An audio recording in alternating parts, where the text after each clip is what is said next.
So I found a Sikh guy here at the march, and he's got some interesting things to tell us. So what's your story? You're a Sikh guy, migrant here living in the UK. So what's your story regarding multicultures and migration? And we had this march here. What do you think of all that's happening? Things in the UK are kind of at a critical point, I think. The Sikh community is very integrated, and we're one of the most affluent communities. Also, we have a very low crime rate, and I feel very British.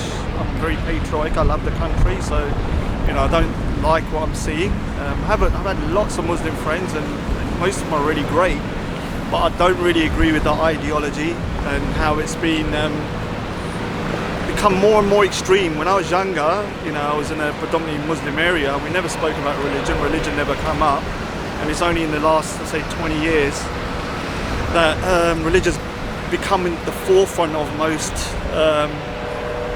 people who are from the Pakistani, Bangladeshi, or one of those communities. Become even above what they feel. They don't feel like they're British, and they don't feel like the UK or democracy is the way forward, but maybe Sharia law or some form of Sharia law, which I don't really agree with. And do you see a difference between the second generation migrants and the first generation migrants back in the 70s, 80s? It's very odd because I've never expected it. I think for the Sikh community, the second generation, which I am, I'm much more integrated. I think I'm more patriotic than most British people I meet because I know a lot of history, and I see myself as somebody who looks at things in a common sense way, not from emotion. And so, what I'm seeing going around me is just, the second generation from the Muslim community have become more radical, radical and more kind of religious, which is fine if it doesn't interfere with democracy and it doesn't interfere with the way of life in the UK. And I think with the Islamic religion the way it is now, it is causing issues that I'm worried for friends that I know are Muslims, the British people. And when I was growing up with a lot of Muslim friends, and when I hit my 20s, I ran into Hizb ut-Tahrir, which was now a banned organisation, and with the leader Majid Nawaz, who's now from Quilliam and a reformed character, threatened to kill me once. So really? Yeah, because I set up a Sikh society in my college. And I've listened to Majid Nawaz quite a bit on LBC radio. Yeah. I've been a bit skeptical. But, I like him. I think he's going the right direction.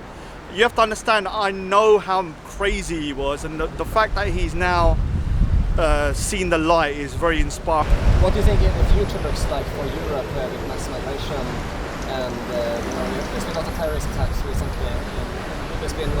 It's difficult. I mean, as an immigrant, it doesn't mean that I want the whole country to become colonized by a different country. We came over as Sikhs from India to move to the UK, not to move to Afghanistan. So I vote for Brexit. I would like to close the borders to a certain degree, vet people that come in. I want Europe to stay European with an immigrant population. I think that's what makes the world great. That's true diversity. Yeah, so you can go to China and it's Chinese, and you can go to Japan, it's Japanese, you go to India, it's India. I don't want to have Europe then be a country which is a hodgepodge of just everything and it's lost its character. And one of the things I've always loved about the Brits, even though they colonized India, was their tenacity and their get and go, but that seems to be lost from the British public at the moment. I think they've lost that line within them, and it's quite sad to see, if I'm being honest with you. So you're afraid that Europe is turning into the Middle East, back where your parents migrated from here to Europe? Are you afraid that Europe is slowly turning into the place where you Well, the thing is, migrated from? I think Islam needs to reform because it is becoming dominant, and I'm scared. Not as a Sikh, I'm scared. As somebody who's not Muslim, I think anyone should be scared because the Sharia law in its current form is very barbaric, and I want my Muslim friends and people that I know to see it and do what the Christians done 500 years ago, reform it. Maybe then there could be a compromise and we could save Europe and live side by side. But in its current form, things are very, very. I'm very pessimistic, to say the least. In the state it's at the moment. Yeah. seems to me that Islam is basically trying to take over Europe slowly. That's what we were seeing in Sweden. Migrants from these Middle Eastern countries are trying to take over Sweden slowly but surely through mass migration. That's what it seems like to me. I don't think there's a population of Muslims coming over saying we want to take over. No, it's very subliminal. It's the heads of states.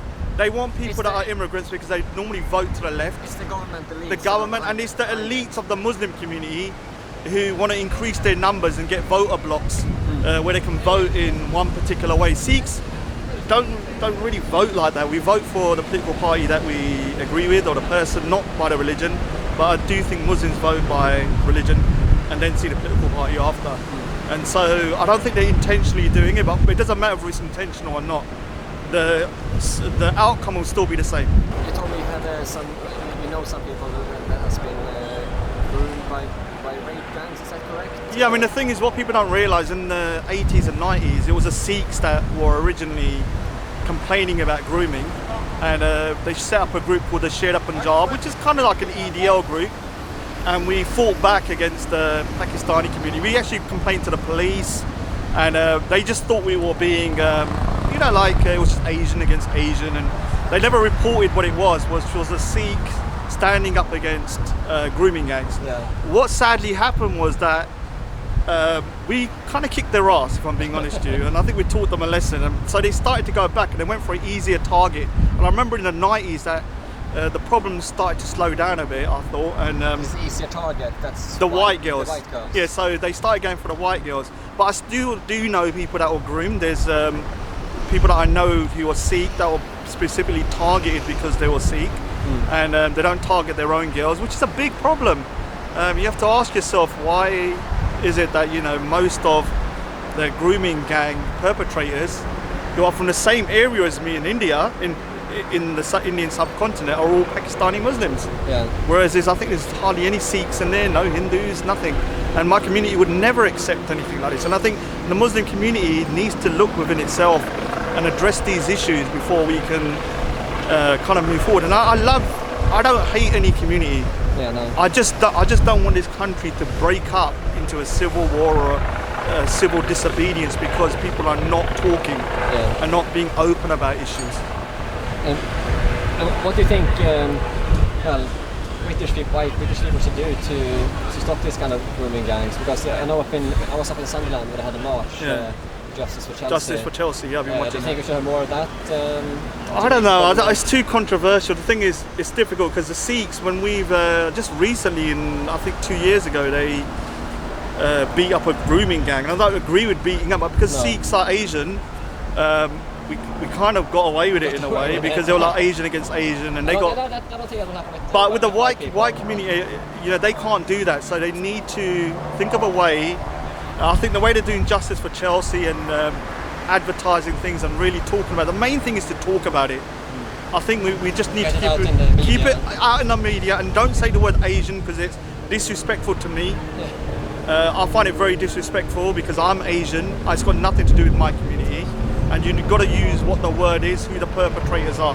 And once you do that and you keep saying it long enough, I think they will start checking their own community because of the embarrassment, and hopefully that will work.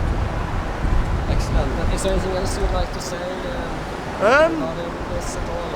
Or? I just think I think the Brexit, in terms of Brexit, hopefully we'll go for a hard Brexit and don't get the soft version, and hopefully the British people can kind of keep their cool and think rationally like they normally do, but don't let themselves be walked over. It is their country and it's my country as well. It's like I always say it's a bit like renting a flat.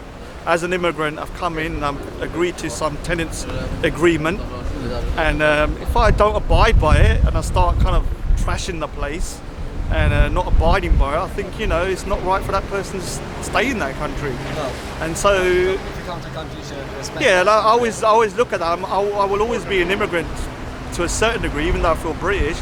And I think you've got to look at it like that because you've got to keep yourself in check. How does it feel for you as an immigrant to multiculturalism and coming to the UK and assimilating? That's something I've never had any issues per se. Everybody has different experiences. I normally wear a turban as well. I've never had any issues. I like, the British way of life. I like democracy. I like, the way the country's run in terms of the privatisation of some services and not. So I'm happy here, but things are getting out of control. You're destabilising the country. It's not about race. It's not about being racist or anything. It's just common sense. Yeah, and it's not racist to want your. No, I always say to people, whenever I speak to somebody who's white English, I always say, look at things as a good idea and a bad idea. Take all the racial elements out, all the social stigma, and just look at it as an idea. Is it a good idea to flood a country with thousands of millions of immigrants that aren't vetted? And it's not a good idea for anybody. So once you take the racial element out, I think people can think more logically. At the moment, it's just race, and that clouds people's judgments, unfortunately. Excellent. Thank you very much. That's a very good interview. Very good interview there. So Peter Sweden here doing real interviews here on the ground from London. If you like this, please like and subscribe for more. Thank you very much and see you guys later.